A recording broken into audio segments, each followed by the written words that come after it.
afternoon and welcome to the I-Team Stream. I'm your Chief Investigative Reporter, Sam Smink. And I'm Consumer Investigative Reporter Cassidy Williams. Today we're following up on our investigation into solar farms across the state. Right now, local communities are not the ones making the decisions on whether or not a solar farm can be built in your neighborhood. A state agency makes that decision instead. And how they make their decisions is leaving some neighbors feeling left out of the process. Here's how it works. In the summertime, it's absolutely beautiful. After a life in New York City, Carol Ann Muro moved to a condo in Torrington for the view. I wanted the country, and I found this, and this was the country to me. Last summer, a letter in the mail threatened to take that away. The mail came from a solar company explaining its proposal to build a solar field behind her home, cutting down 11.8 acres of trees in the process. Where are the environmentalists? Where are they?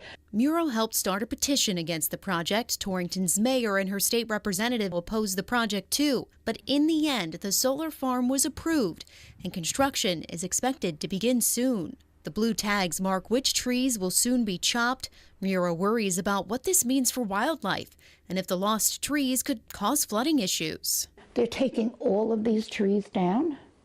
It's awful. It really is. Before this experience, had you ever even heard of the Siting Council? Never heard of it before. The Siting Council is responsible for basically the review and approval process for basically solar facilities over a certain size. Ellen Katz is the chair of the Connecticut Siting Council. She was appointed by the governor and confirmed by the state Senate in April. The Connecticut Siting Council was formed in 1972. The 9 appointed members vote to approve a number of electricity-related projects like solar farms and transmission lines. They decide on telecommunications projects like cell towers too. How it works is if someone wants to build a project, they submit an application to the Siting Council. There is then a period of public comment where you can write in or participate in public Zoom meetings. Elected officials like mayors and state representatives can voice their opinion too, but at the end of the day, state statute puts the decision entirely in the hands of the Siting Council. We need to balance the needs of the surrounding community with the larger goals of the state to support the deployment of clean energy infrastructure. Did you feel like you were heard by the Siting Council? No, we weren't heard as far as I'm concerned. Muro says she wrote to the Siting Council, as did other neighbors, and she isn't the only one feeling like the current system is off balance. In Enfield, the town recently fought against a proposed solar project on this farmland right off of Town Farm Road. Town Council member Michael Ludwig led the effort. Yeah, I'm like, man, this process is terrible. Ludwig says the town spent around $36,000 to hire lawyers to try and prove their case to the Siting Council that the solar field would negatively impact the town, but the project was approved. I feel bad for those folks who live there because I feel like I failed them. Local people should have more of a say in what's going to be in their community. The I-Team reviewed the Siting Council's decisions over the last 3 years. Of 42 decisions about solar projects, 37 were approved. That's an 88% approval rate. What do you think that number says about the Siting Council and its decision-making process? I look at that number as, reflecting a great deal of work that goes into that. I mean, 12% is not an insignificant number to be rejected. I would invite anyone who wonders how the Siting Council does its deliberations to listen in on one of our meetings, because they're all public. And we spend an incredible amount of time going over the applications. Katz says she doesn't think the current system needs changing, but they can do better. I don't want to say improve the process, because I actually think it's a good process, but I think people need to feel that the process works for them. We're trying to encourage the proliferation of clean energy, but people are always concerned about how close it is to their backyard and how close it is to their schools, all legitimate concerns. So I think it's incumbent on the council to ensure that the public trusts that the process is fair. Muro doesn't trust the process. Everything we wrote to them, it was like they totally ignored it. As Muro prepares for changes in her slice of the country, she thinks changes are needed in how these decisions are made. Now, there's a lot to update everyone on here. We've confirmed that Ellen Katz actually resigned as the Siting Council chair just earlier this week. Her resignation letter said it was due to personal reasons, but the way she explained the Siting Council is still good representation of how it works. Now, there have been proposals in the legislature to change things, and to talk about that, we have in studio State Representative Jamie Foster. Hi, Jamie. Well, you represent the areas of East Windsor, Ellington, and Vernon, and you've described East Windsor as a frying pan with all the solar farms. First, tell us a little bit about your community's experience with the Siting Council. Well, I want to start off by saying, like, my district really is not averse to solar. I certainly am not averse to solar. We just believe that there has to be balance. And actually, the Siting Council is designed to create that balance, to make sure that a community is not disproportionately impacted. In the origins of it, it was meant to address the fact that EJ communities, those environmental justice communities, which had a disproportionate siting of those fossil fuels incineration facilities, they had more of those than anywhere else, that they had an undue burden, and the Siting Council was meant to protect them and to make sure that every community in Connecticut, all 169 little fiefdoms, had their own best representation, that they could have an even share. In East Windsor, the Siting Council seems to not quite be doing what it was meant to do. East Windsor and one of our neighboring towns of Enfield actually have over 40% of the state's sited solar just within those two little towns. And we have lost a tremendous amount of farmland. And one of the things that my constituents and district are really upset about is the fact that there seems to be not a lot of consideration of the public's input when the Siting Council is there.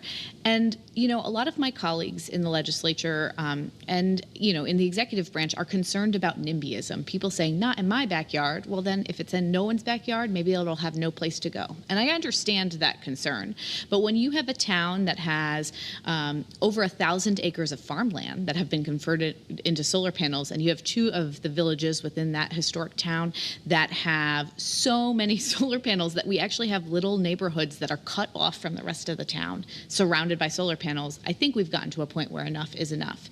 That being said, this legislative session, we faced an insurmountable battle. We were not able to win over the hearts and minds of enough people to get a bill through both chambers and signed by the governor. And, you know, I think that the challenge will still continue to exist moving forward. Yeah, the legislative session just wrapped up this week. You didn't. There was one bill related to solar that passed. Talk about that one. So this last legislative session, I don't actually think any bills passed through both committees that included solar, but there was a bill that had a bunch of energy-related policies in it, and one of the things that did pass is something called the uniform capacity tax.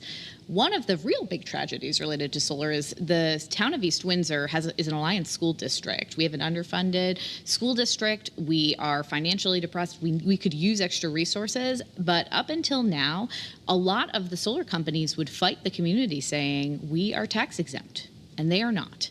But the language lacked appropriate clarity, and so we were unable to tell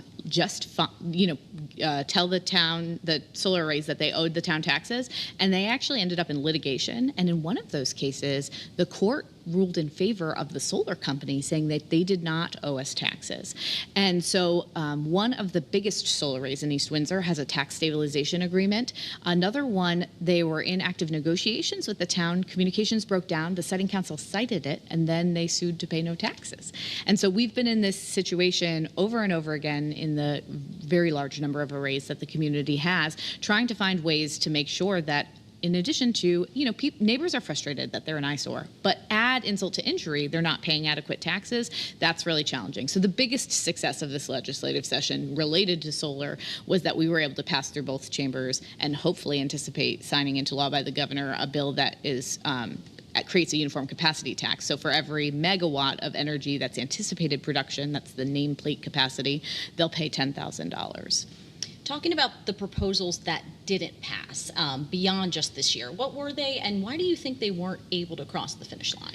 I mean, we did get pretty strong signaling from the executive branch that they were really unwilling to sign into law or even consider vetoing any legislation that curtailed the control of the Siting Council. They believe that it's effectively doing its job and it's helping the state meet its renewable energy goals and making sure that, you know, transmission can be effectively built built, and all the things that the Siting Council is supposed to pay attention to, radio and cell towers, and the solar array siting and transmission, systems. But that being said, I think that there's sympathy to what's happening in East Windsor, but it wasn't enough to overcome sort of that threat and concern of it being vetoed by the governor. So we did pass, for the last 3 years, I've passed a bill out of the House that said that once a community had greater than 100 megawatts of solar, that the local P&Z would take over. Instead of local control being totally dismissed, you would go back to local control once you had this really tremendous hurdle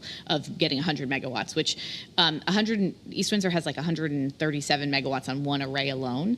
And so really nowhere else in New England has as much solar as East Windsor does within its town boundaries. And I thought having such a high burden to accomplish, I would be able to garner support. But I got it out of the House for the last 3 years, no luck. This year, my colleague, Senator Anwar, put an amendment on one of the energy bills in the Senate.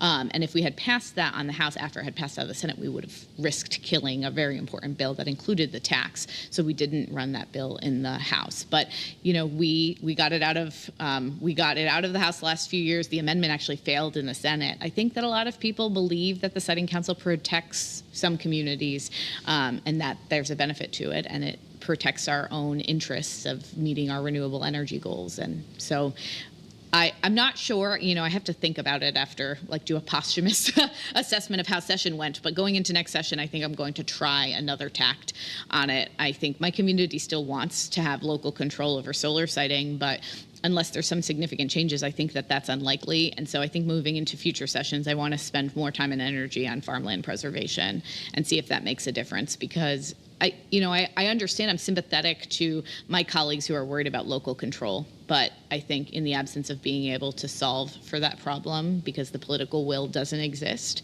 I have to look at a different way to sort of peel the onion. So. And the governor, it was a couple years ago that they did pass a bill to put a municipal representative on the Siting Council, essentially just for local decisions, and the governor vetoed that bill, saying it would cause issues with getting things done. And I asked the governor a couple months ago about all of this, and he said he does want people to have a say, but didn't really confirm whether or not he would support any of these legislations. Have you ever spoken to the governor personally about this and what his vision is, or how you could maybe meet somewhere in the middle? Yeah, I think from my conversations with the governor, I think he and his staff, the team that work on this, I think they want to believe that there's a way that the Siting Council can functionally prevent oversaturation in a single community, that they believe that maybe there are structural reforms that can happen at the Siting Council that aren't reversion to local control. And I'm sympathetic to the fact that they think that, the pendulum would be overcorrecting if we went back to, over local control for everything. In the absence of being able to do that, I don't know that I could convince the governor to make a different decision, because I think he believes that the Siting Council has a purpose. I think he is very sympathetic to what's happening in East Windsor, though, and I was hopeful that would make a difference this year, but no luck yet. And there's a solar farm being proposed and is in front of the Siting Council right now in East Windsor, correct? Yeah, there's the update on that? An amendment to an existing approval, and my community is pretty frustrated with that, because the existing approval is 137 megawatts, the expansion's 30 megawatts. We thought 30 megawatts, I don't know if you've ever seen the size and scale of these, but lots of the solar arrays that other folks are talking about in the legislature are somewhere between 2 and 8 or 9. There are very few solar projects that are as big as this expansion, let alone the original one that was cited in East Windsor. There's one that's 20 megawatts in, I think, Canterbury. There's one in Sprague that's in the 20 megawatts. This expansion alone is 30. It's not a new application. The Siting Council decided a couple of weeks ago that it's considered an amendment to an already approved project. And I think I was pretty frustrated with that, because I think I have been very clear as a legislator in advocating for my community that we think that we need a little bit more thorough vetting. We need to consider the municipal impact. A year ago, several of my colleagues and I, we passed a significant reform of the Siting Council that actually said that disproportionate burden that a single community was facing and the economic impact to the community needed to be considered as siting choices were made. It is very clear that that being an amendment was not fully considering the impact to my community, and I find that really frustrating because we gave them the policy levers to consider the economic impact and they chose not to use them. Do you know when a final decision will be made by the Siting Council on that? I think it's September. Okay, so a couple months away. Representative Foster, thank you so much for joining us. That is your iTeam stream for today. We're on the stream of the first Friday of each month. Next month, because of the July 4th holiday, look for us on the 11th. And if you have any issues you believe need investigating, tell us about them through the form on WFSB.com. Click on the iTeam tab and fill out the form. With the iTeam, I'm Cassidy Williams. And I'm Sam Smink. Have a great afternoon.